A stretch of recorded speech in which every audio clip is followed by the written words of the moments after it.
Hanuman Chalisa, modern science, gravity, Brahmagupta, दशा अवतार और डार्विन्स थ्योरी। लगभग 1000 वर्ष पूर्व और 1000 वर्ष बाद कौन सी तारीख को कितने बजकर कितने बजे तक कैसा सूर्य ग्रहण या चंद्र ग्रहण लगेगा, यह हमारा ज्योतिष विज्ञान बिना किसी सुख साधनों के बता देता है। इसका अर्थ यह है कि हमारे ऋषि मुनियों को पहले से ही ये ज्ञात होता था कि चंद्रमा, पृथ्वी, सूर्य, इनकी प्रक्रिया और इनकी दशा क्या है।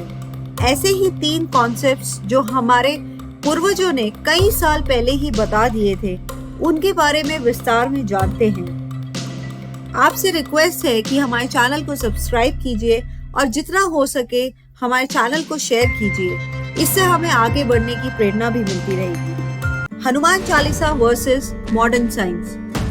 हनुमान जी की महिमा का गुणगान हर जगह होता है। उनको प्रसन्न करने के लिए हनुमान चालीसा का पाठ किया जाता है। जिस दूरी का पता वैज्ञानिकों को कई वर्षों की रिसर्च के बाद पता लगा, उस दूरी का वर्णन हनुमान चालीसा में गोस्वामी तुलसीदास ने पहले से ही किया था। वैज्ञानिकों के अनुसार सूर्य और पृथ्वी के बीच की दूरी करीब 15 करोड़ किलोमीटर की है, लेकिन सैकड़ों साल पहले ही तुलसीदास द्वारा लिखी गई हनुमान चालीसा के एक दोहे में यह बताया गया है कि सूर्य और पृथ्वी के बीच की कितनी दूरी है। जुग सहस्त्र जो जन पर भानु, लीलियो ताही मधुर फल जानू। ये दोहा अवधी भाषा में है। इस दोहे का हिंदी भाषा में अर्थ है कि हनुमान जी ने एक युग सहस्त्र योजन की दूरी पर स्थित भानु यानी कि सूर्य को मीठा फल समझकर खा लिया था। दोहे के हर एक शब्द की गणित को वैदिक ज्योतिष के आधार पर ऐसे समझिए। जुग यानी कि 12,000 वर्ष, एक सहस्त्र यानी 1000, योजन यानी कि 8 मील, भानु यानी कि सूर्य। अगर हम युज गुना सहस्त्र गुना योजन कर दें तो वो बराबर होगा भानु यानी कि सूर्य की दूरी, जो कि इन नंबरों को अगर हम गणित के द्वारा मिलाएं तो लगभग 15 करोड़ किलोमीटर के आसपास ही इसका अंक आता है। इसी के आधार पर गोस्वामी तुलसीदास जी ने बता दिया था कि सूर्य और पृथ्वी के बीच की दूरी लगभग 15 करोड़ किलोमीटर है। Gravity versus Brahmagupta. न्यूटन से 1000 साल पहले ही भारतीय गणितज्ञ ब्रह्मगुप्त ने गुरुत्वाकर्षण यानी कि ग्रेविटी की खोज कर ली थी। ये आकर्षण शक्ति यानी कि गुरुत्वाकर्षण भारी पदार्थों को अपनी ओर संतुलित रूप से आकर्षित करती है। भास्कराचार्य की पुस्तकों में हमें उस वक्त के पढ़ाने के रोचक तरीकों के बारे में भी जानकारी मिलती है। दशा अवतार एंड द डार्विन्स थ्योरी। क्या आपने कभी ये सोचा है कि आखिर इस पृथ्वी पर मनुष्य और जीव जंतु की उत्पत्ति हुई कैसे? आखिर कौन है इनकी रचयिता? कैसे ये समय के साथ विकसित हुए और इनमें ज्ञान का समावेश कैसे हुआ? ये सारे प्रश्न काफी हैरान करने वाले भी हैं और दिलचस्प भी हैं।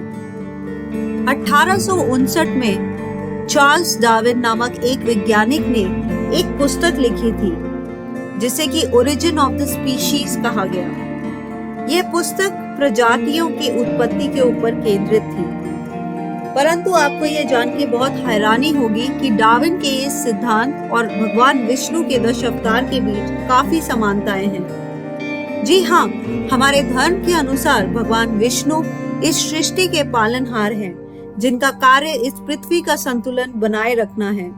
जब जब इस पृथ्वी पर कोई भी संकट आई है, तब तब ईश्वर ने किसी न किसी रूप में आकर उस संकट का विनाश किया है।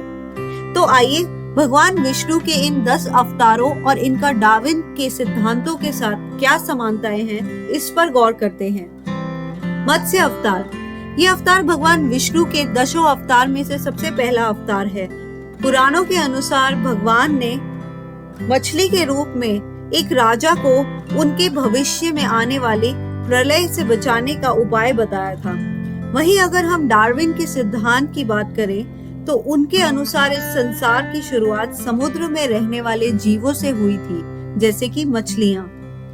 कुर्म अवतार, यह भगवान विष्णु का दूसरा अवतार था, जिसमें भगवान ने कुर्म यानी कि कछुए का रूप धारण कर समुद्र मंथन में सहायता करी थी। डार्विन के सिद्धांतों के अनुसार दूसरे चरण में जलीय जीवों ने समुद्र से बाहर निकल जमीन में चलना शुरू किया और इस तरह से उभयचर अस्तित्व में आए।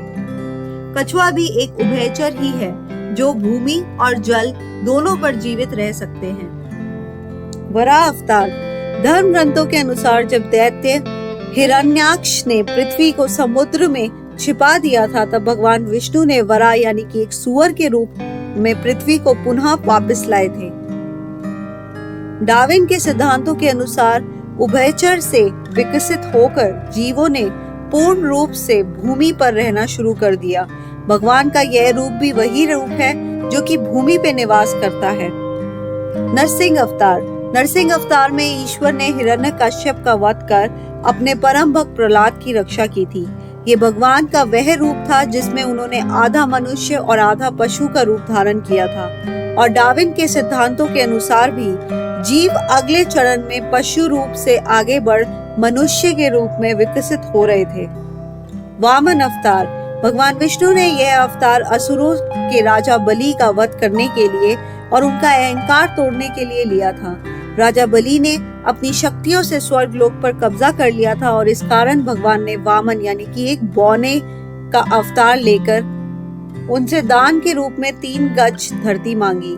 जब बलि ने उनका यह दान स्वीकार किया, तब भगवान ने एक विशाल रूप धारण किया और एक पग में ही धरती, दूसरे पग में स्वर्ग और तीसरे पग में राजा बलि को अपने पैर के नीचे लेकर उन्हें पाताल लोक पहुंचा दिया। डार्विन के सिद्धांतों के अनुसार भी मनुष्य ने विकसित होना प्रारंभ किया, परंतु उनका पूर्ण रूप से विकास नहीं हुआ था। डार्विन की थ्योरी का मतलब मनुष्य के बौने रूप से था। परशुराम अवतार, अपने छठे अवतार में भगवान विष्णु ने परशुराम का अवतार लिया और धरती के समस्त क्षत्रियों का वध कर उनके पूरे वंश को समाप्त कर दिया था। अगर हम डार्विन के सिद्धांतों की बात करें तो उसके अनुसार अब तक मनुष्य पूर्ण रूप से विकसित हो चुका था, परंतु उनके रहने का तरीका भिन्न था। वे जंगलों में वास करते थे और गुफाओं में रहते थे और पत्थर तथा लकड़ियों के हथियारों से युद्ध करते थे, ठीक वैसे ही जैसे परशुराम किया करते थे। श्री राम अवतार, इस अवतार में भगवान विष्णु मर्यादा पुरुषोत्तम राजा का रूप धारण करते हैं और धरती से रावण जैसे अधर्मी और अहंकारी राक्षस का वध करते हैं। डार्विन के सिद्धांतों के अनुसार मनुष्य सभ्य रूप से एक समाज में रहना शुरू करते हैं और बड़े प्रेम भाव से हर समस्या का समाधान करते हैं, ठीक वैसे ही जैसे श्री राम राज्य में हुआ करता था। श्री कृष्ण अवतार, द्वापर युग में भगवान विष्णु ने श्री कृष्ण अवतार लेके अधर्मियों का नाश किया। डार्विन के अनुसार भी मनुष्य अब तक अपने जीवन के वास्तविकता को समझने में सक्षम हो गया था। बुद्ध अवतार, भगवान गौतम बुद्ध भी भगवान विष्णु के ही अवतार थे। उन्होंने मनुष्य को आध्यात्मिकता की ओर बढ़ने के लिए प्रेरित किया और अपने अंतर आत्मा को कैसे शुद्ध रखते हैं और मोक्ष की प्राप्ति कैसे की जाए इसके बारे में बताया। डार्विन के सिद्धांत के अनुसार अब तक मनुष्य का पूर्ण रूप से मानसिक विकास हो चुका था और उसमें ज्ञान ग्रहण करने की पूर्ण क्षमता आ चुकी थी, जो कि भगवान बुद्ध का भी सिद्धांत था कि ज्ञान ही मनुष्य के जीवन में अज्ञानता रूपी अंधकार को मिटा सकता है और उसके पश्चात ही उन्हें मोक्ष की प्राप्ति हो सकती है। कल्कि अवतार, ये भगवान विष्णु का 10वां अवतार है। कहते हैं कि कलयुग में बढ़ते हुए अधर्म, भ्रष्टाचार और पापों को नष्ट करने के लिए ईश्वर यह रूप लेंगे।